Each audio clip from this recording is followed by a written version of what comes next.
ফেনী, লক্ষ্মীপুর, চাঁদপুর আমরা সবগুলা জেলা চাইতেছি নোয়াখালী বিভাগ হয় যেন। তো আমাদের এক একজনের বাসা তো এক এক রকম, অরিজিনাল নোয়াখালীর তো আমরা না। এখন কুমিল্লা একা চাইলে তো তাদের বিভাগ দিবে না, বিভাগ দিবে 10 জন যেদিকে সেদিকেই তো যাবে।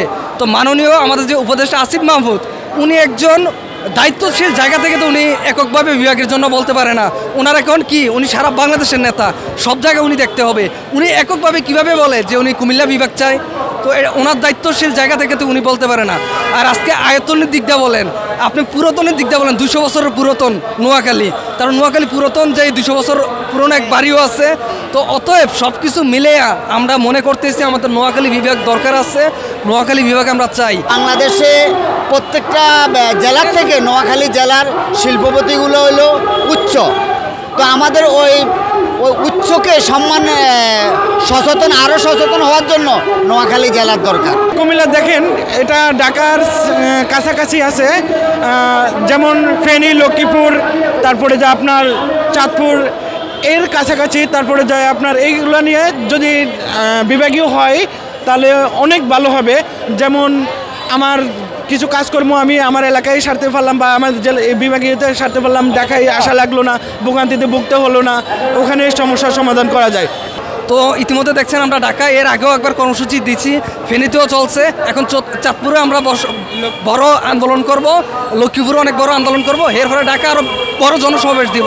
যতক্ষণ পর্যন্ত আমাদের এই দাবি পূরণ না হবে আমরা আন্দোলন চালিয়ে যাব। আমরা এখনও মাননীয় উপদেষ্টাদের কাছে বলতে চাই, আমাদের বিভাগ যেমন খুব শীঘ্রই দিয়ে দেওয়া হয়। আমাদের বিভাগ দিলে যেমন আজকে ক্যান্টনমেন্ট বলেন কুমিল্লা, আমি মনে করি যে একটু কুমিল্লা অনেক কিছু আছে, এখন নোয়াখালী বিভাগটা নোয়াখালী বিভাগটা দিলে সব কিছু দিয়ে, অনেক কিছু দিয়ে আমাদের উপকার হবে। বিভাগ আন্দোলন করে আসতেছে, কিন্তু এখন বর্তমান যে শিল্পপতিরা ওনারা যদি নোয়াখালীর প্রতি সুদৃশ্য দেখে, তাহলে এবারে আন্দোলন চূড়ান্ত সিদ্ধান্ত হবে, আন্দোলন শক্তিশালী হবে। কেননা আমাদের ডিস্ট্রিক্টের শিল্পপতিরা অনেক উঁচু, ইনশাল্লাহ, হ্যাঁ অনেক উঁচু, তিলে তিলে তারা গড়ে উঠছে। আমরা তাদেরকে শ্রমগাম যতটুকু পাচ্ছি, যতটুকু দিয়ে গড়ে উঠছে।